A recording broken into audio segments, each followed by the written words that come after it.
swagger.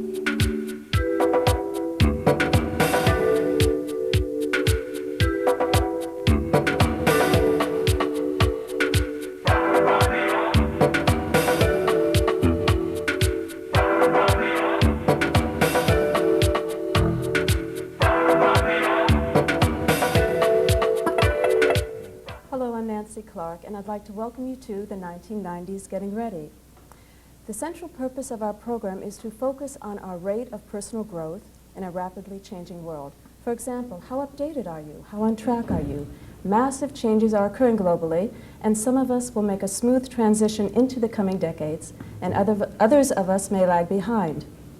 The idea is to be progressive in all major areas of our lives, in our values and lifestyles, in our politics and ideologies, as well as in our loyalties and levels of humanity. I'd like to introduce our guest, FM-2030, who is a noted philosopher, futurist, and author of the book, Are You a Transhuman?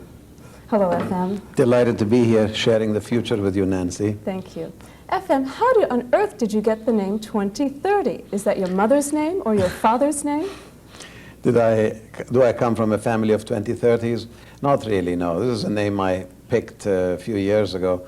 The idea is that, conventional names, as a rule, define a person's past, one's nationality, ideology, not ideology, but ethnicity, religion, ancestral profession, and so on. I really long ago outgrew these old world affiliations or territorialities. I wanted a name that defines my future, my hopes and dreams. That's where I go, that's where I spend a lot of my time. So I picked a name that reflects and evokes the future. 2030 meaning the year 2030, because the years leading up to the year 2030, meaning the next 20, 30, 40 years, in my view, using my scanners and remotes as well as I can, tell me that there'll be a very exciting time. I hope so. You're a philosopher as well as a futurist. What special emphasis do you have in your philosophy that makes it unique? Well, I don't know that it's unique, but I focus on the future and have for the last at least 30, 35 years, when there was no such thing as a futurism or future studies. There were a handful of us who wrote about the future or talked about the future or held seminars on the future, but there was really no such discipline. In fact, a long, long time ago, way back in the early 60s, when I began teaching in this field in New York City, I remember my course became quickly dubbed as a course for kooks and weirdos, because we were going to talk about things like computers, for example, or ultra-intelligent systems, or solar energy, or space colonization, etc., etc. Speaking of that, you have made a lot of forecasts for professional groups, for business groups. In what area are these forecasts, and have they proven to be correct? Well, it all depends on who I make the forecast for. I do consulting, for example, for engineers or corporations, government agencies, psychologists, psychiatrists, writers, film people, television writers, etc., etc. Architects, by the way, planners, and so on. So it all depends. I target my projections or predictions to suit the specific needs of the group I'm addressing. Specifically, for an architectural organization, if they asked you to come in and tell them about the future of architecture for a specific design or a shopping center or a town or community or even a space habitat, what would your facility be as a futurist to guide and assist them? Well, for example, with architects, and I do give a lot of talks and hold seminars for architects and developers and so on, my focus there would be to alert them to the fact that a lot of things are changing, not only the technologies and the material that is used, but also the fact that our demographics change, the fact that our values change, the fact that, for example, our family compositions change. A lot of architects and developers go on creating habitations or even communities that are geared to the needs of the 1950s and 60s, and they're totally oblivious to the fact that we are living in the 1990s, where the rhythm of life, the pace of life, the composition of our social interactions, everything is changing. So that's really my emphasis with them. You asked me earlier how accurate I've been. I think the best thing is to go back to things I've written, and I won't mention names, but 25 years ago, 30 years ago, when I made a lot of projections in my writings, people scoffed and dismissed them as, too far out. Give me an example of this. What would someone say 20 years ago, scoff at, that is actually occurring right now? Well, for example, events in Eastern Europe. I forecast these way back in the 60s. I suggested that we were moving toward massive, irreversible decentralization of power everywhere on the planet, that the forces of change were pervading all areas of life, that it was becoming increasingly difficult, for example, for governments even to monopolize power. Not only governments, by the way, family systems, school systems, corporations, etc., religious institutions, and so on. Yes. And I was very specific, by the way, with my forecasts. At the time, they didn't sound very plausible. Or, for example, that we would move toward globalization. Now, in the 1960s, when we were still in the throes of nationalism and ethnocentricity, to talk about globalization was something very inaccessible and far out and far-fetched. Well, the fact is that we are now in a globalized environment. We have global economy, global electronic funds transfer, global agencies, global institutions, global job mobility, global tourism, etc., etc. What do you think is the main idea or concept that has aided in globalization of our planet? Telecommunications, for example? A lot of things, Nancy. I'd say global telecommunication is only one, global transportation is yet another. The convergence of nations, the fact that, for example, the EC, meaning European Community, which again in the 1950s and 60s was not considered something that had a future. People dismissed it as something, an ideal or idealistic. Today has become a powerful, powerful entity. And by the same token, there are similar movements in Africa and Asia and South America and so on. And I see that as an irreversible trend toward globalization. But I hasten to add, Nancy, globalization is not our ultimate destiny. It's not our ultimate destination. What is our ultimate destination? Well, I'm not sure that there are any ultimate destinations, but globalization is merely a stepping stone towards something even more advanced, and that is spreading out across the solar system. Now, do you believe that we will spread across the solar system within the next 20 years, or is it something that we're looking at 100 years from now? Oh, no, we already are. Listen, the Soviet Union has the Mir space station. There have been people who stayed there for as long as a whole year. Connect, disconnect. The Americans will orbit a space station sometime in the mid-1990s. The Europeans have plans for, the Japanese are on their way to the moon this very minute.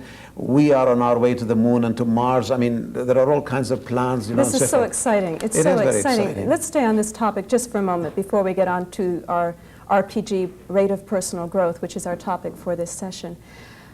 Will people be able to have families out in space, develop communities where children are born? I mean, zero-G is a very difficult environment to habitat.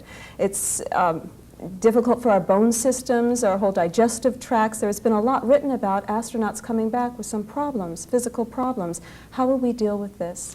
Well, first we can approximate gravity, Earth gravity out in space in the early stages, in the coming, let's say, decade or two or three. But somewhere later on, when we really move toward extensive colonization, where we begin colonizing, for example, Mars, and when we have a lunar base, and when we have, habitats elsewhere on the planet and go out into what is called deep space, we obviously will have to make significant changes, in my view, in the human physiology, because these bodies are Earth-specific. They crystallized or coalesced out of specific conditions on this planet. But as we move out, where conditions are entirely different, obviously we will need more sophisticated bodies. I mean, we're not going to, for example, be eating when we're out there in, let's say, in the orbit of Neptune or in interstellar space. So you're saying we'll move beyond transhuman, which is the movement occurring right now, into post-human, right, where we're partially human and partially a mechanical operative, like partly computer, partly animated to function. Well, listen, when you talk of mechanical, there's nothing more mechanical than humans.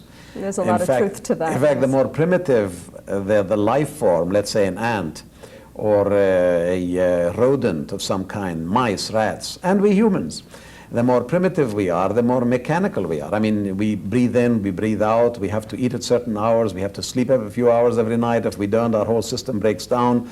we malfunction, we break down, etc. So I would be very careful about the word mechanical. We started out as highly mechanical, automated beings. We are moving toward entities or organisms that will be much more difficult to predict and much more sophisticated, where in fact we will have extraordinary viability out in space, as I say, even in interstellar space. It's an exciting topic, very exciting. Getting on to our rate of personal growth, could you please explain to me how you came up with the RPG concept? Well, RPG, rate of personal growth, you know, it's become axiomatic now that there are a lot of changes, rampaging changes in the world, right? Events in Eastern Europe, events in Western Europe, South Africa, for example, the phase out of apartheid. In South America, there are massive, you know, movements of all kinds. Right here in North America, we have had extraordinary changes and upheavals, the women's movement, the civil rights movement, the youth movement, the workers' participation movement. Now we have the vegetarian movement, which is extraordinary. And the animal movement. The animal movement, yes. the animal liberation movement. Very important movement. I mentioned workers' participation movement, the ecology movement, the peace movement. All of these have brought about massive changes in all areas of our lives. And what I'm suggesting is that although it's axiomatic that there are all these upheavals and changes, massive transformations going on everywhere in the world, it seems to me that the individual ought to ask, what does all this mean to me? How do all these extraordinary changes impinge? Have you developed tools? Well, yes, there are tools, self-monitors, which help the individual to assess and monitor its rate of personal growth in this rapidly changing world. Let's take me, for example. You say, I read a lot and I'm aware and abreast of a lot of the changes that are occurring globally. But I need to develop in specific areas of my life. For example, maybe I know a lot about international affairs, yet I may not know too much about my health. I may be able to make money and finance projects. However, I may continually get into the same difficult situations or torn apart relationships. I'm having blockages. How would you deal with that with your RPG? Well, that's the whole idea, that for an individual to grow effectively in any one area of life, we really need to grow in all areas.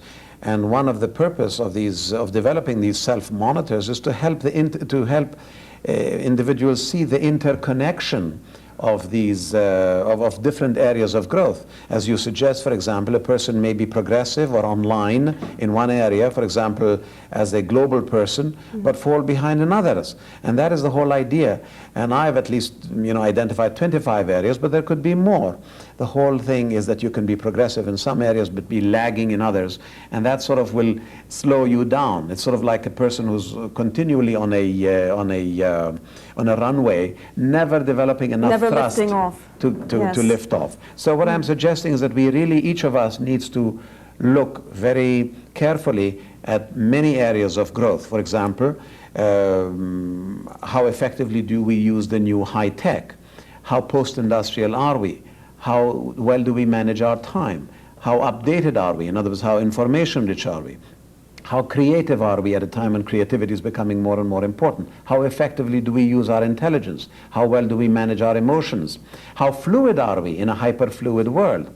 How rivalrous are we at a time when we ought to be moving toward collaborativeness? So many people dissipate a lot of time competing. Or, for example, how familiar are we with new high-tech reproductive techniques and new lifestyles? And how global are we? How cosmic are we? How ideologically tuned